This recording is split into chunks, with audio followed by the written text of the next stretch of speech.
Hello everyone, my name is Scorpion and welcome back to another HaikyuuFlyHigh video. And today I'm here to speak about my best teams recommendations for the Quick Attack specialty. And we're gonna start with the Jazz Trio team, which is a super strong team in the meta. And since the Twins just dropped, why not talk about them right now?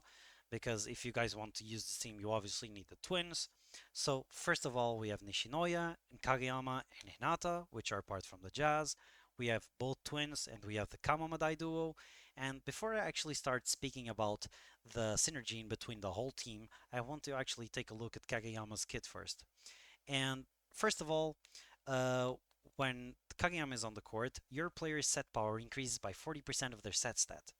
And when your side scores a point after a serve skill has been used, that player's serve skill cooldown is reset, and your player's strength increases by 10%, lasting for one rally.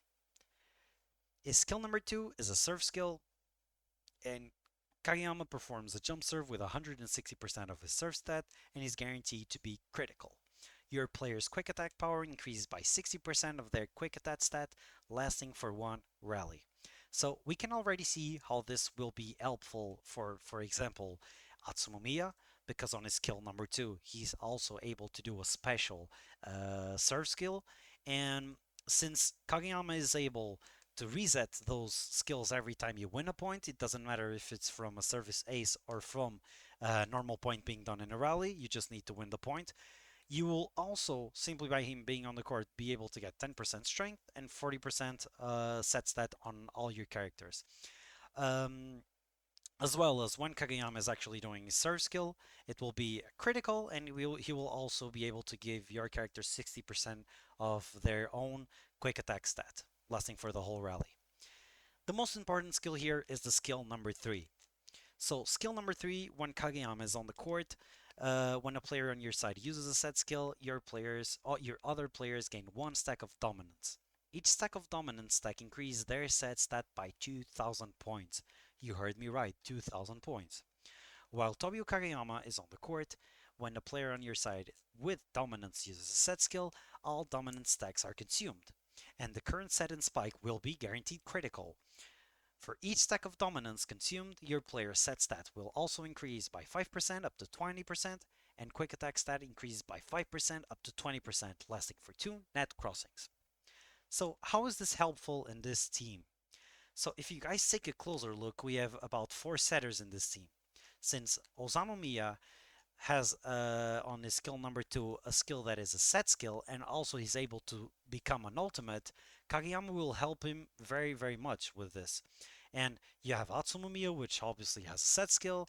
You have Kageyama, obviously a setter, has a set skill, and you have your own libero, Nishinoya, with a set skill. So I have in total 4 players with set skills that can act as a setter. And what does domination stack do? So whenever one of these characters uses a set skill, you will provide all your other characters with set skills dominance stack, which will increase your basic set stat by 2000 points. And whenever you consume that stack, that dominance stack, you're able to provide a crit spike and a crit set automatically. So what does this mean? On the first point, no one will ever have, or whenever you serve first, on the first point, no one will have a dominance stack on this team. But whenever the ball comes back to you, let's assume Atsumumi will be the one setting. He won't have domination stacks yet. But what happens? Whenever he sets, Kageyama will get one domination stack because he used one set skill, and OsamuMiya will get a dominant stack, and Nishinoya will get a dominant stack. And if we keep going, let's assume now it's gonna be Kageyama doing a set. AtsumuMiya will be also able to get one dominant stack. AtsumuMiya will now be at 2 stacks of dominance, and Nishinoya will be at 2 stacks of dominance as well, which is already a huge number. It's 4k on basic set stats. And whenever they use the dominant stacks, meaning whenever they set, they just lose all their stacks, they consume all their stacks, and they will provide you with a critical spike and a critical set. Those why you don't need awareness at all in this team, and those why AtsumuMiya and OsamuMiya work so well with the Jazz Trio, because they don't need critical for nothing. They don't need awareness for nothing. They work simply based on Kageyama. And this actually comes to solve a problem with AtsumuMiya, where he's only able um, to provide the spiker to have a critical whenever his ultimate is up. And since your awareness is low every single time because you don't need it, he will be also able to give almost all the players except Korai the flexible adaptation buff, which he will give you 10% attack technique and 10 defense technique. And he will also, whenever he uses his ultimate, he will also be able to give you 20% and 15% attack technique. So it works super, super well with AtsumuMiya as we're seeing here. The next character here is going to be Hirogami, because Hirogami plays a pivotal part in this team, because he's able to give you a ton of attack and defense technique, and it all comes from his skill tree. So when Hirogami is on the court, when your players touch the ball, gain one stack of roll swap. Each stack increases Hirogami's block stat by 5%. At the end of each turn, consumes all roll swaps, and for every one stack consumed, increases your player's attack technique and defense technique by 4.5%, stacking up to 60%. Meaning, with Hirogami on court, you're also able to get up to 60% attack and defense technique for the Twins, and for your whole team in general. So this literally screams, use me on the Twins team, because he will be able to help them so much. And then we see Korai over here, and you guys might be thinking, wait, but doesn't Korai work with awareness? Yes, he does work with awareness. And yes, he won't get the AtsumuMiya buff, which is about 10% attack technique and 10% defense technique, but it doesn't even matter. Korai is here to block, to spike, to receive, and he can do everything without needing the Atsumu flexible adaptation buff. So don't mind Korai having a ton of reflex and a ton of awareness. It only helps him out, so don't worry at all. So as you guys can see here, they all work together very well, and I will also speak about the bonds real quick. So the twins bond is basically Osamu gains one stack of flexible adaptation, and after AtsumuMiya and OsamuMiya each perform a set, your player's attack technique increased by 12.5% and your defense technique also increased by 12.5%, lasting the whole entire rally, so one rally. So they will all, when both of them set, doesn't matter when, they will be able to give you 12.5% attack and defense technique, which obviously is a nice buff for them. Then we have the Winter Sports bond, which is able to provide you a whopping 35% basic stats. Yes, you heard me right. Whenever you counter the speciality of your opponent. So if you're playing a quick attack, like we are right here, you will be able to have 35% increased basic stats whenever you're facing block, because you counter block. So it's super, super broken as well. Then we have the Jazz bond, which at the start of the rally, for each Jazz player on the side of your court, your player's quick attack and set stat increase by 5%, and the set stat of quick attack players and Unishinoyas increases by an additional 5%. So this emphasizes that Nishinoya works very well with set 2, and he will be also able to provide you with nice sets as well. And then we have the stupidest bond, I think, in the game, or one of those the most broken bonds in the game. And before I speak about it, I will actually speak about Hinata very quick and why he's here on the back row, because he will be getting subbed out for Nishinoya. And the main reason for that is his skill 3. So whenever he's on the bench, he gains one stack of hunger when his team scores a point, and two stacks of hunger when his team loses a point, up to six stacks.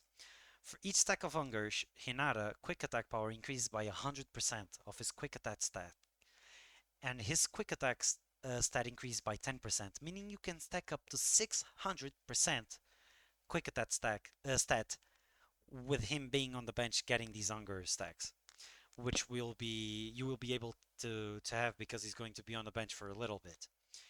And after Shoryu Hinata spikes, he will consume all those stacks, and for every one stack consumed, Hinata will also increase his quick attack power by 30% of his quick attack stat, up to 600%, and his quick attack stat will increase by 3% up to 60%.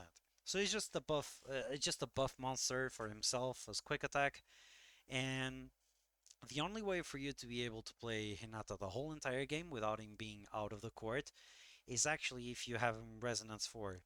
because whenever he's on Resonance 4, this actually changes. He doesn't need to be on the bench anymore to win the stacks, and it also works when someone else on your team activates a Spike skill. He will also gain 1 stack of Hunger, meaning he doesn't need to be on the bench no more to actually be totally playable and for him to be super strong. And basically, his bond with Kageyama, whenever you click on the button for them to do the free quick animation, um, all of Hinata debuffs are cleansed, and his evolved quick attack entered cooldown, which is his quick attack ultimate. Um, and Tobu Kageyama sets the ball, and Shoyo Hinata performs a free quick with 500% of his quick attack stack. So just imagine you have Hinata on the bench or fully stacked, which 6 hunger stacks. That's already 600% increased, and then you have 500% guaranteed from this bond, which is 1100 on quick attack just from this skill, which is insane. It also is unblockable and it's guaranteed to be critical. And because this wasn't enough, it would also nerf the blocker's power and the receive power by 100%, lasting for the 2 net crossings, which is obviously almost makes it guaranteed for you to score when you use this because it is so strong. So, quick review and quick rundown. All of them work pretty well together because of Kageyama, since he's able to give you dominant stacks, and they are all able to produce set skills, so they are able to make everyone crit on the set and on the spike. You have Hirugami for being your main blocker, and obviously for your attack technique buffs. Korai just works all by himself because he's just that good, and it helps you out with the Winter Sports Bond. And overall, this team is just super, super strong.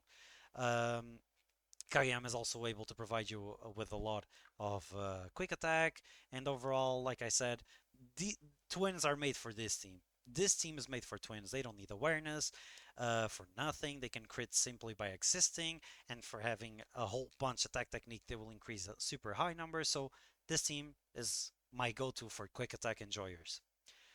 Then on the second team, we have basically every single person that we mentioned before, but we have Kita instead of Inata. If you guys can't go for Inata at SR4, you guys don't need to use him at all. You will still be able to spike with Korra and Osamu, and Kita is going to be here to offer you with more attack technique and defense technique buffs. If you read his skill number 4, which is his ultimate receive, he will be able to provide you with 15% attack technique and defense technique. Um, he will also provide you with strength, and he will also provide you with more and more attack and defense technique. So he's super well made for the twins as well, and he also debuffs your own team and the other team reflex and awareness up to 50%. And since Kita doesn't crit on defense or offense, he doesn't really care about those reflex debuffs. And since twins do not care about awareness, neither does Kageyama. Um, it will only benefit them because even though they are debuffs, he's giving them a ton of attack technique and defense technique. And the final team here is a team that I don't enjoy as much, but it's obviously still very usable. And the team is composed by the twins, Tendo, the Kamomodai duo, and obviously Tsukishima and then Nishinoi after school until we are waiting for the jazz trio to arrive. So the the bond in between Tendo and the twins is that they need to be in opposite rows. So the twins need to be in opposite row in order to get 30% strength, which is good. And Tendo is actually able to provide whenever you perform two ultimates with the same player, he's actually able to provide you with 15% attack technique and 15% defense technique, which is obviously good. It's a nice buff. And on their bond, he's also able to provide you with an additional 6% attack technique and defense technique on all your players in the court, not just to Atsumu and OsamuMiya. And he's also able from the bond to get 30% defense technique only for Tendo, for himself. I don't really like this because it makes a little bit of awkward the team rotation sometimes, the way that Libero comes in and the way that the Libero comes out. And you also don't take advantage of, for example, using Kageyama, which I don't really like on on Twins and quick attack in general. And here you can also use Kuro if you want. You will be able to play block and quick attack with this team. They're only here for being subbed for the Libero, and Tsukushima is actually able to provide you with nice quick attack spike numbers, and Kuro is able to provide you whenever he's on the front row with some more attack technique, and he's actually able to give you a little bit more of stability when it comes to blocking, but you already have Irugami and Tendo for that. So it isn't really needed. You can basically just play Tsukushima so you are able to have three offensive players. And that's pretty much it for all the teams. I hope you guys enjoyed the video, but before I end the video, I actually want to mention how happy I am with y'all guys. I'm really am thankful for everything you guys have been doing for me. My last post on Reddit had almost 10k views, which is insane, and we are reaching 400 views on the Osamu video, and we have 200 on the block and receive meta team. Check it out because it is actually a very good team as well.